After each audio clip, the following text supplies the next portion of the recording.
Assalamualaikum warahmatullahi wabarakatuh. I'm Muhammad Rizal Permana from class Animation 1. Today I'm going to research my discussion text from a title is it important to use sculpting in making 3D animation? In the world, 3D animation, sculpting has become one of the most widely used techniques for creating detailing and visually appealing models. Sculpting allows artists to shape digital character and object in a way that closely resembles traditional clay sculpting.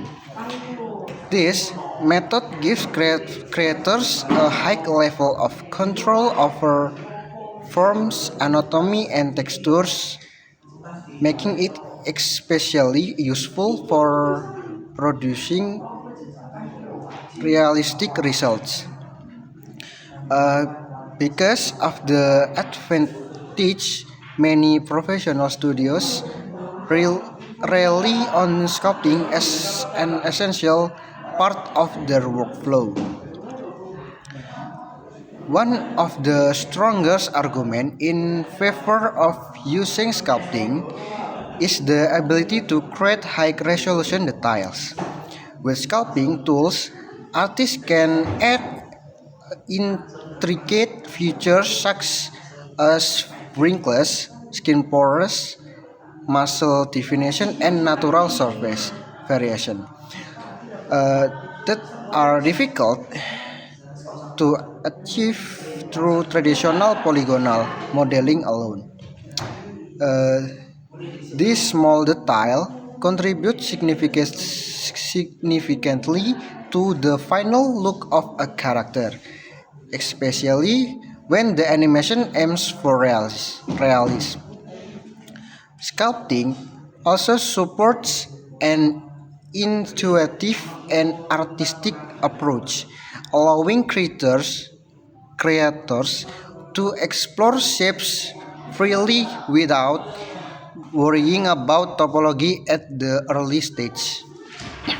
This freedom often leads to more expressive and accurate design. Additionally, sculpting plays an important role in developing organic models. Characters, animals, plants, and fantasy creatures tend to look more natural when created through sculpting because the method supports smooth, flowing shapes. Many animators appreciate how sculpting helps them define the visual personality of a character. Before moving into the technical steps such as retopology and rigging. For high-end productions such as film, cinematic cutscene, or highly detailed game characters, sculpting is often considered a standard requirement. On the other hand, not all 3D animation projects need sculpting. In some cases, traditional modeling techniques are more than sufficient. For example, animation that use stylized or low poly design do not require the level of detail that sculpting offers. In that sculpting hours. These styles focus more on simplicity and clarity, which can be achieved without high resolution sculpted models. Using sculpting for the style might even be inefficient and unnecessary. Another consideration is the production timeline. Sculpting can be time consuming because it involves additional steps such as retopology and texture baking before the model can be animated. Smaller teams or school projects often prefer faster workflows, using direct modeling to save time and avoid extra technical stage. Sculpting also requires powerful hardware to handle millions of polygons, which may not be accessible for every artist. Beginners might also find sculpting challenging as it often requires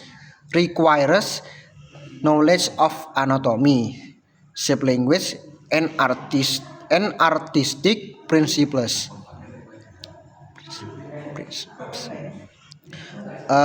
Despite the difference in opinion, it is clear that the importance of sculpting depends greatly on the goals and style of the project. Sculpting becomes crucial when the animation demands realism or when detailed character design is a priority. However, for simpler or more stylized projects, sculpting is optional and can be replaced by more efficient modeling techniques. In conclusion, sculpting is a highly valuable technique in 3D animation, but its importance varies depending on the project's requirements. It is not mandatory for every animation, yet it offers significant advantage in achievement realistic and expressive models.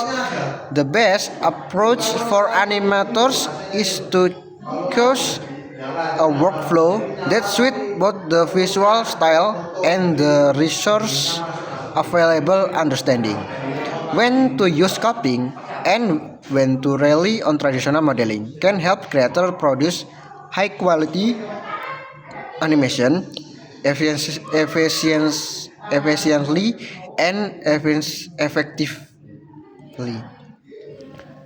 Oke, thank you. Assalamualaikum warahmatullahi wabarakatuh.